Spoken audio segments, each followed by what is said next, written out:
para o ouro, mas o homem é provado pelos seus louvores. Só uma pessoa que tem Bíblia aqui? Vamos fazer a leitura novamente. O crisol é para a prata e o forno para o ouro, mas o homem é provado pelos seus louvores.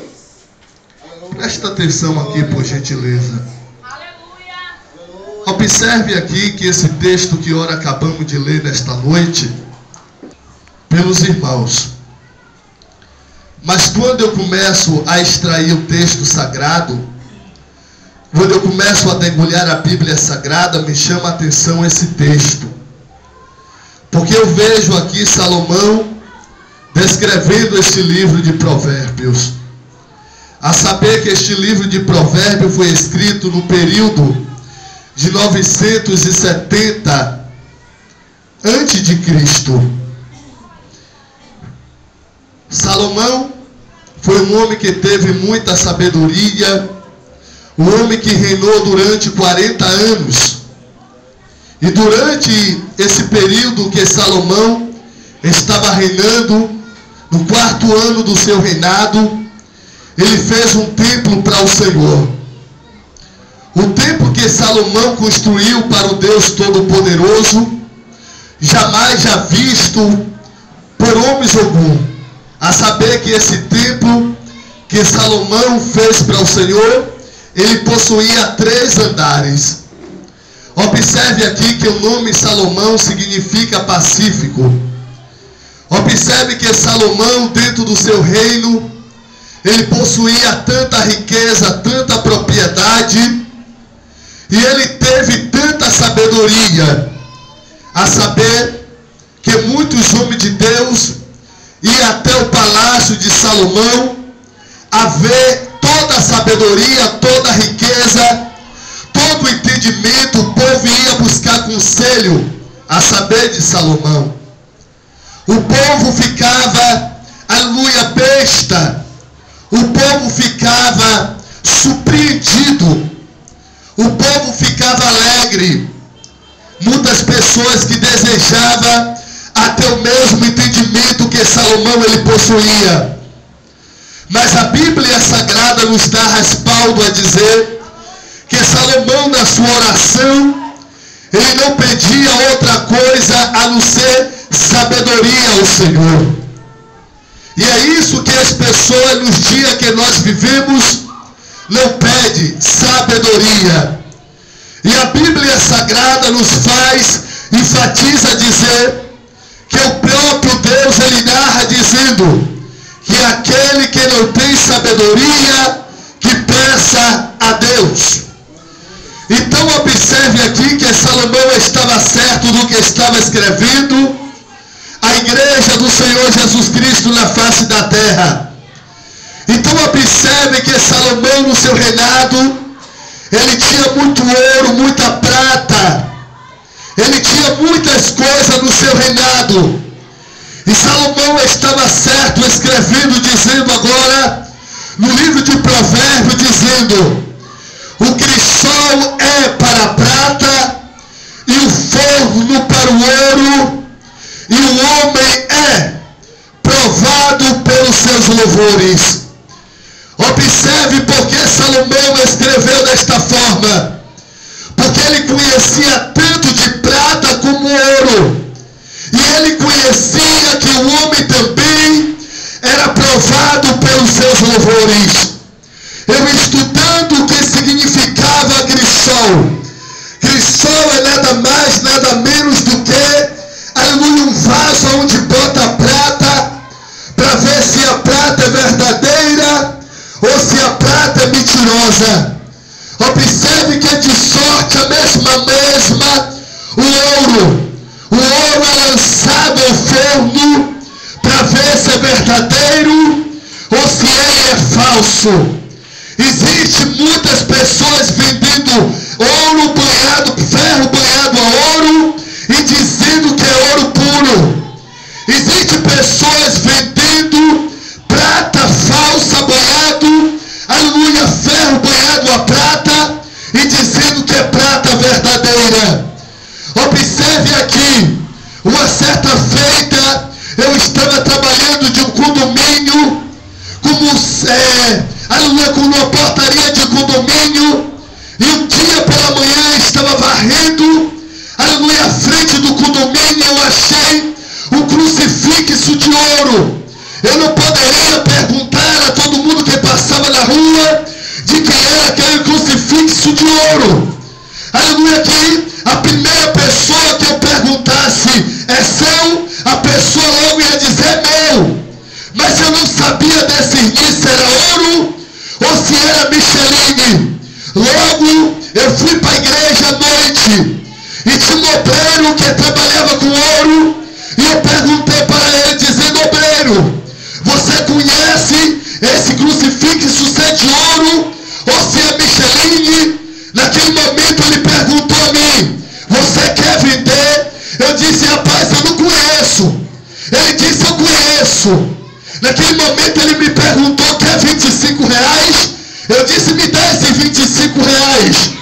E no outro dia ele chegou para mim e disse: sabe quanto eu vendi aquele crucifixo? 250 reais. Por quê? Porque ele tinha entendimento do que era falso e eu queria ser verdadeiro.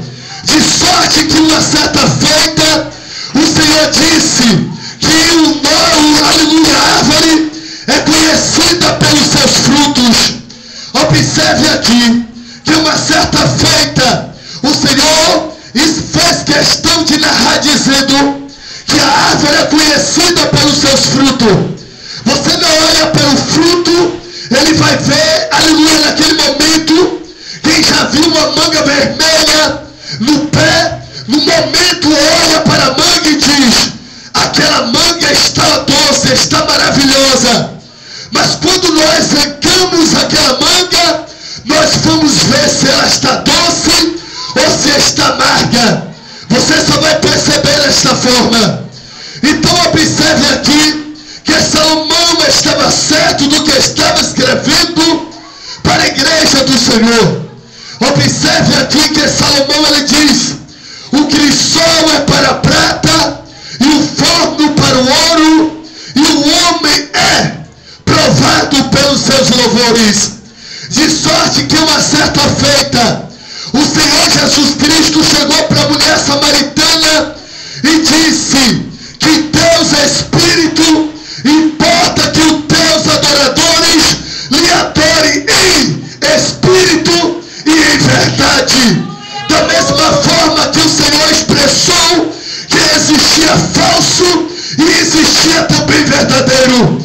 Você já imaginou que as pessoas que vêm à frente louvar, ouvindo uma saudação, aleluia, quer que a igreja pule, que a igreja rode, mas quando o companheiro está pregando ou cantando, parece que ele ou ela botou um zip na boca e não consegue dar glória a Deus para o Senhor.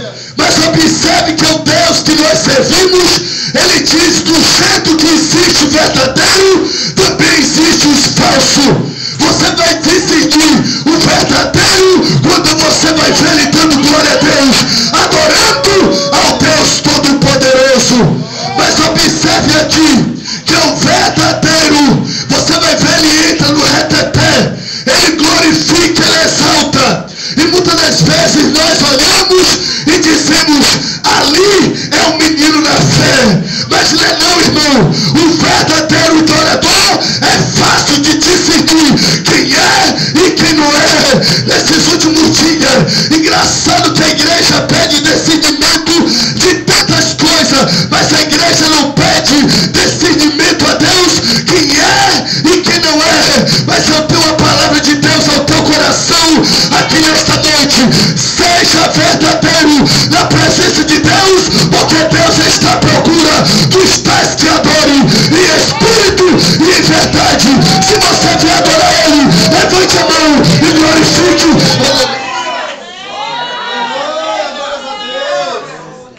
Será que realmente você melhorar um pouquinho esse microfone, ele agradece.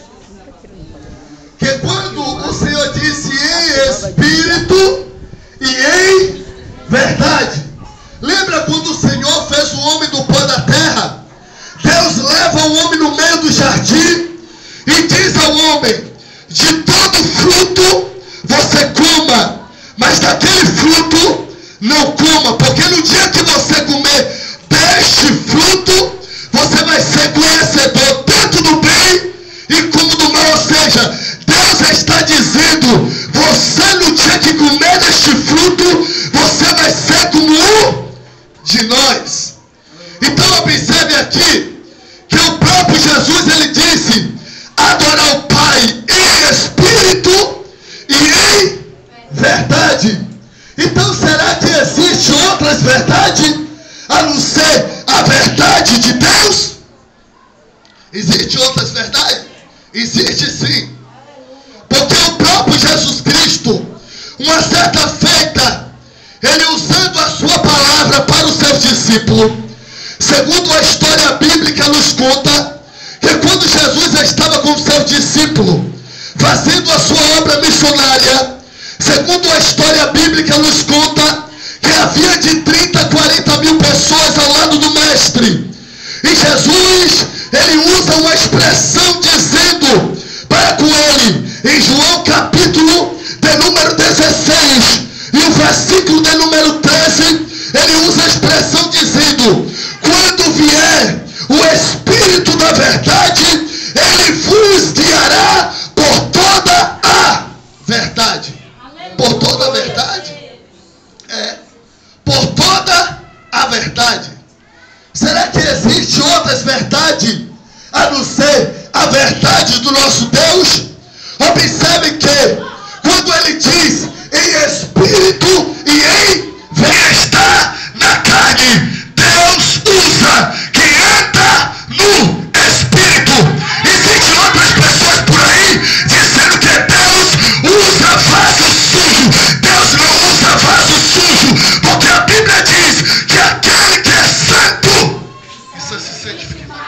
Aleluia, glórias a Deus. É a Bíblia que diz isso. Talvez você veio aqui para receber alguma chave, para ouvir uma palavra de vitória. Mas nesses últimos dias, pastor, eu estou aqui, a minha preocupação, aleluia, é de entregar a verdade para o povo. Então observe que Jesus disse, aleluia, que ele vos, quando vier o Espírito da verdade, ele vos guiará por toda a verdade. Então o Espírito de